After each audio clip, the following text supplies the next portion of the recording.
avec la grâce de Dieu, je jure de remplir fidèlement et suivant les normes du droit la charge qui m'est confiée. Ce tribunal a été voulu par les évêques en mars 2021 et il est en place au niveau national pour juger toutes les affaires pénales au sein de l'Église. L'Église a sa justice propre qui limite en rien la justice de l'État auquel tout le monde est soumis, mais dans le cadre ecclésial, ce tribunal va concentrer au niveau national toutes les compétences spécialisées en matière de droit pénal. Et donc, ce tribunal va avoir, qui est une première dans l'Église universelle, plusieurs avantages. Le premier, c'est qu'il va spécialiser les affaires qui concernent les faits les plus graves commis au sein de l'Église. Le second avantage, c'est que ces affaires ne seront plus jugées dans les diocèses. Elles seront ce qu'on appelle dépaysées, ce qui va renforcer l'autonomie et l'indépendance de ce tribunal. Le troisième fait nouveau, c'est que les affaires ne seront plus jugées par des clercs, mais par des juges, prêtres et laïcs. Et enfin, ce tribunal va voir renforcer les pouvoirs du promoteur de justice, qui est en fait l'équivalent dans la justice de l'Église du parquet.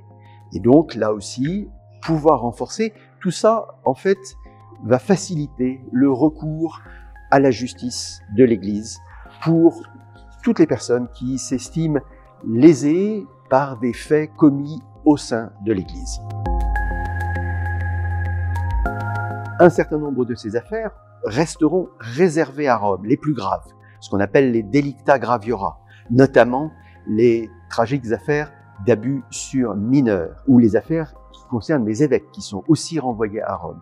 Mais deux points importants à noter. Ce tribunal, dès le départ, va pouvoir traiter d'affaires graves, des abus sexuels sur majeurs, par exemple, ou bien les délits financiers. Et d'autre part, Rome aura toujours la possibilité de redéléguer, de mandater ce tribunal qui aura maintenant une spécialisation affirmée. Il aura toujours la possibilité de renvoyer les affaires qui lui sont réservées à ce tribunal. Mais dans un premier temps, ce tribunal va rentrer en activité dès le début 2023. C'est un tribunal inédit puisque jusqu'à présent, les affaires pénales étaient noyées dans les affaires jugées par ce qu'on appelle les officialités dans les diocèses ou dans les interdiocèses. Et l'essentiel des affaires qui étaient jugées sont des affaires matrimoniales. De fait, ces affaires pénales sont rares.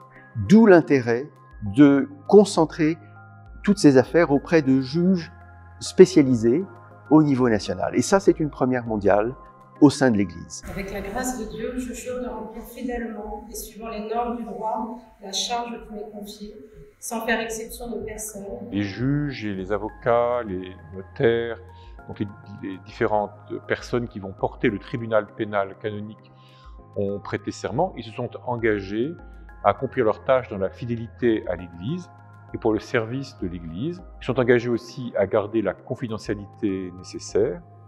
Ils sont engagés à accomplir leurs tâches, non pas pour se chercher eux-mêmes, mais pour le meilleur service de la justice, de la vérité, des personnes victimes, des personnes coupables aussi, qui ont des droits et lesquels droits doivent être aussi respectés, et au service du corps complet de l'Église, qui est blessé par les actes de certains. Nous ferons un point plus général en mars-avril prochain à l'occasion de l'Assemblée plénière sur toutes les décisions qui ont été prises contre les abus dans l'Église. Aujourd'hui marque la décision importante en matière de justice. Une étape importante est franchie pour réaffirmer que les abus dans l'Église sont non seulement inacceptables, mais sont poursuivis et sont jugés. Amour et vérité se rencontrent.